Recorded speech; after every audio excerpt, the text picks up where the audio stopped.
அஸ்ஸலாமு அலைக்கும். இது வந்து ஆட்டுக்கறி பக்ரீத்துக்கு கொடுத்தது. இது வந்து உப்பு கறி எப்படி போடுறதுன்னு பார்க்கலாம்.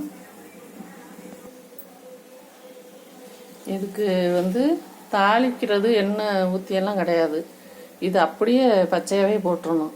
பட்டை வத்தை, கொஞ்சம் போல் இஞ்சி, வெள்ளைப்பூடு, பட்டை, ஏலம், கிராம்பு அப்படியே போட்டுற வேண்டியதுதான்.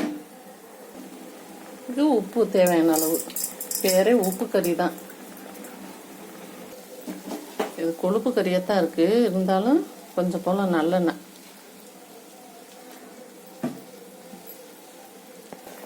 இதில் கொஞ்சம் போல் மஞ்சத்தூள், வேறு எதுவுமே கிடையாது. தண்ணியெல்லாம் ஃபுல்லாக வற்றணும். தண்ணியெல்லாம் நல்லா வற்றிடுச்சு. இந்த மாதிரி டயத்தில் அடுப்பு ஆஃப் பண்ணிடலாம். இது 2-3 நாளைக்கு கூட அப்படியே இருக்கும்.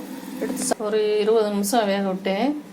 அதனால் டெய்லி ஒரு 3 நாளைக்கு வச்சு சாப்பிட்லாம். டெய்லி சூடு மட்டும் வணிக்கிறணும். சாம்பார், ரசம் இந்த மாதிரி இருக்கிறதுக்கு எடுத்து வச்சு சாப்பிட்லாம். இந்த மாதிரி செஞ்சு பாருங்கள், நல்லாயிருக்கும். அஸ்ஸலாமு அலைக்கும்.